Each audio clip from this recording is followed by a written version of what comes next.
What is up, everybody? It's AnimeUproar here for AnimeUproar, and today I will be breaking down the dark aftermath of the tragic battle between the world's strongest hero and All For One / Shigaraki. A battle that changed everything in this final act of the MHA story. All For One is still on the loose, but he has been weakened. The ultimate fate of New Order, one of the strongest quirks in the history of MHA, is still a mystery. And Deku, Bakugo, and the rest of Class 1A are back in the story and preparing for a battle to the death against the villains. Let's get into it. You guys know the drill. If you enjoy our MHA videos and you want to see more in the future, just leave a quick like and comment. It only takes a second, but it helps with the YouTube algorithm. And of course, if you're new to the channel or you watch our videos but you just haven't taken the time to subscribe yet, do me a quick favor and make this the video that you subscribe and hit that notification bell to turn on all notifications. It might seem like a small thing to you, but it's actually a huge deal in terms of supporting this channel. Finally, this video will of course contain Boku no Hero manga spoilers, so please proceed with caution. You have been warned. Okay, so first up, as you guys will recall, at the end of the previous chapter, we saw what looked like that flying Nomu that Shigaraki had used earlier. The image was very small and from a distance, so I just assumed that it was the Nomu, and I was surprised by this because this freaking Nomu should have been super dead by now. It was hit by lasers, by missiles, and then it self-destructed. Well, it turns out that Nomu really is dead, and what we saw flying in the distance were just the Nomu's wings. Right before commanding the Nomu to self-destruct, All For One and Shigaraki's body removed the Nomu's flying quirk.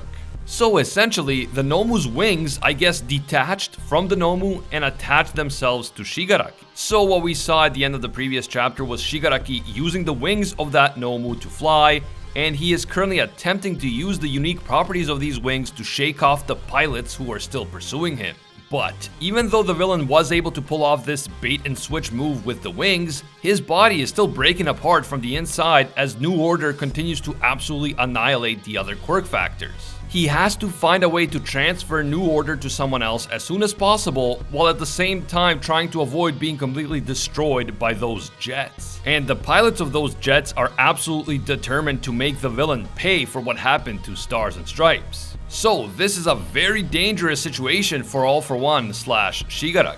His body is being destroyed from the inside, while he's also trying to dodge attacks from multiple jets on the outside. One wrong move and his entire body could break apart for good, and it's game over for the villains. As noted in the previous chapter, All For One / Shigaraki sees New Order as the ghost of All Might, and he is furious that no matter where he goes, he just can't seem to escape All Might's shadow. America-chan was inspired to become a hero by All Might's actions, and she worked her whole life to live up to the high standards that All Might had set. So as far as the villain is concerned, the New Order quirk factor that is currently attacking him from the inside represents the very essence of All Might himself. All Might and his legacy created Stars and Stripes, so it is as if All Might himself is now attacking All For One yet again. Eventually, the villain does manage to use those wings to give the slip to the jets. And while this is unfortunate for the pilots, as far as they're concerned, Stars and Stripes has already surpassed All Might and she has already become the greatest hero, and her ultimate sacrifice only underscores that point. But as the pilots mourn for their fallen comrade, All For One in Shigaraki's body is busy looking for someone, anyone, to transfer New Order to. He somehow manages to reach a coastal village that is located in the boonies, meaning away from bigger cities and towns. There he comes across two people, a guy and a girl. The guy is named Kashi Kahiko, and he is one of the many prison escapees who regained their freedom thanks to All For One's big prison break. Kashi had been imprisoned for robbery and murder, but it is not clear whether he was imprisoned in Tartarus or in one of the other prisons that All For One orchestrated mass breakouts from. If I remember correctly, I think there were 7 prisons in total. Anyway, All For One breaks into the house and grabs Kashi by the face. All For One and Shigaraki must be undergoing tremendous pain and suffering due to being repeatedly broken down from the inside, but the villain refuses to give up. His plan is to steal Kashi's own quirk first and then transfer New Order over to him. That way, the villain will be able to store New Order inside of Kashi until he finds a way to make better use of it. So if All For One simply gave New Order to Kashi without taking away his original quirk, then Kashi would likely be dead by the time All For One found a way to actually use New Order. And of course, if Kashi dies, then New Order would die with him. Despite that deadly trap that Stars and Stripes had set for him, All For One still wants to find a way to use New Order at some point in the future. He doesn't want to just get rid of the quirk, he wants to preserve it for later. But remember what I said in my previous MHA video. I said that all of this internal pain and struggle might awaken Tomura Shigaraki, aka Tenko Shimura, and prompt him to fight back against All For One's domination over his body. Well, that very thing seems to have been foreshadowed in this latest chapter. As All For One prepares to expel New Order from his body and transfer it to Kashi, we see a panel showing little Tenko covered with a bunch of disembodied hands. These hands symbolize the control that All For One is currently exercising over Tenko's body. Just as he had given him those disembodied hands to cover his body as part of his first villain costume all those years ago, those same hands are now the symbol of Tenko's imprisonment inside his own body. All For One brainwashed Tenko ever since he was a child, and he essentially groomed him into becoming the perfect vessel. And what is Tenko doing in the moment that he is shown in this panel? He thinks of the concept of a hero, and then he says the words Izuku Midoriya. Whoa, this panel gave me goosebumps. It was so creepy and so symbolic. But what exactly does this panel mean? Is Tenko maybe asking for Deku to save him? Is Tenko simply thinking about the fact that Deku ended up becoming everything that he had dreamed of when he was a child? Or is Tenko thinking about Deku for some other reason? Either way, this brief scene proves that Tomura, aka Tenko, is still in there somewhere, and he is still conscious to an extent. That means that he still has a chance to get his body back from All For One, but he will have to fight for it. The chapter then shifts to a point where some time has passed. Even though the army and the heroes launched a massive search party for All For One / Shigaraki, they failed to find him. All they found was a damaged house in a coastal village. And to make things worse, the news that America's #1 hero died at the hands of a villain quickly spread all over the world, and this absolutely terrified everyone. If this villain in Japan is strong enough to defeat even the world's current strongest hero, then who can possibly stop him? The other nations immediately decide to keep all of their heroes to themselves instead of sending them to help Japan. Because of course they don't want to send their own heroes to die at the hands of Shigaraki and then leave themselves vulnerable for future attacks. So, it looks like Japan is now on its own, even though some international heroes like Egyptian hero Salam still want to help the Japanese heroes. All in all, things look really bad at the moment. Stars and Stripes is gone, New Order is lost, and the big boss got away. The other countries are scared, and Japan will not be getting the international backup that it had been hoping for. However, there is one silver lining. As one of America-chan's brothers explains, the jets they flew on kept a detailed record of the battle against Shigaraki. That means they now have a lot of valuable data about his biological processes and the nature of many of his quirks. And this could prove to be extremely important in the future. This is the one saving grace of this otherwise tragic battle. The next day, which is only 2 days after Deku's return to the UA grounds, All Might explains to the Class 1A students that their mission to stop Shigaraki has been delayed.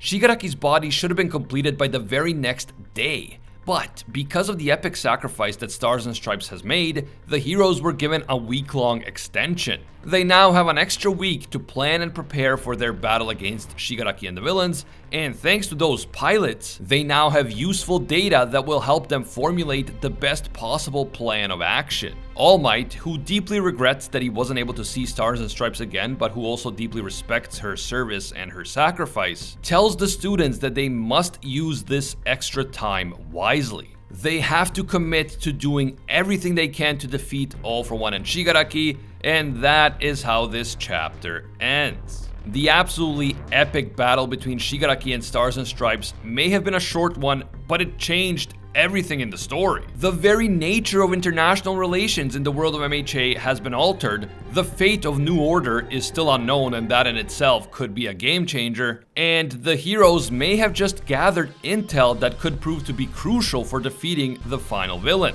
Things will not be the same after this, and there are still a lot of unanswered questions that we need to talk about. First up, what will happen to New Order now? Will this Kashi guy just serve as a quirk storage device for All For One, or is he going to learn how to use New Order and then try to escape All For One's control? Let's face it, he's likely going to turn out to be an NPC, because from what we've seen so far, he's just a criminal rather than a villain. But even so, what will ultimately happen to New Order? Will someone else get it? Will All For One try to disarm America-chan's strap and use it for himself? Or will New Order be taken off the board altogether if, say, Kashi or whoever else has it ends up dying with it?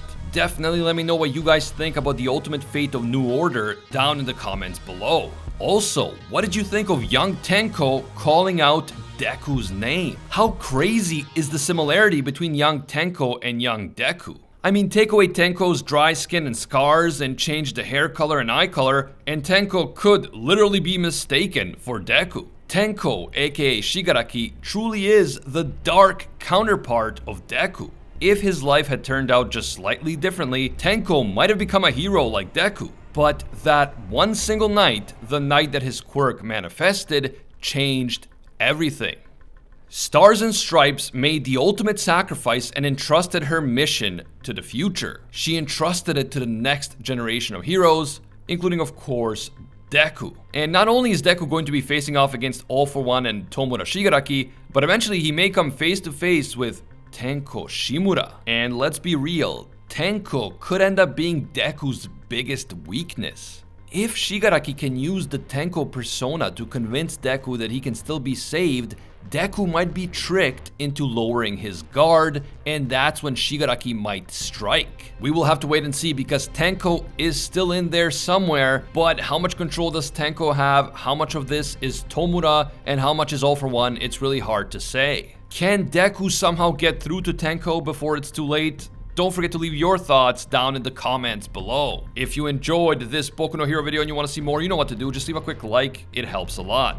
And if you're new to the channel, or maybe you watch our videos but you just haven't taken the time to subscribe yet, do me a quick favor and make this the video that you subscribe, and hit that notification bell to turn on all notifications. It might seem like a small and insignificant thing, but it's actually a very important and totally free way to support the channel. You can also hit me up on Twitter and Instagram at AnimeUproar. I want to give a big thank you to all of our AnimeUproar patrons who make videos like this one possible. Special thank you to Alpha Sigma. This man is an absolute mad lad and a disciple of Lord Twigo himself. And I can't forget all of our The One tier patrons, the ones who stand above all other clans, including Ingrata, Aljatal, Pate Hefa, The Red-Haired Fox, Hinokami and Water, The Toasted Chi, Corey McGowan, The Spike, Dylan Isidore, Spidey Leftanel, Tungsten Tarkus, Baked Buddhist, Monkey D. Quilly, Cody Hebert, and Jeremy Cummings. Finally, thank you also to our Pro Hero tier patrons, including the one and only Gilgamesh, Steelers, Angel Cruz, Very Gucci, Alicia Octer, Bonnie Parks, Joanne Garcia, Fatboy Games, Kaido Might Be a Duck, Jessica Rabbit, and Jeremy Phillips. If you enjoy our videos and you feel that they provide value to you, consider supporting us on Patreon. Even a single dollar will give you access to our patron-exclusive Discord, and your name will appear in our videos along with these legendary people. As always, thank you guys so much for watching, and until next time, see ya, Space Cowboys!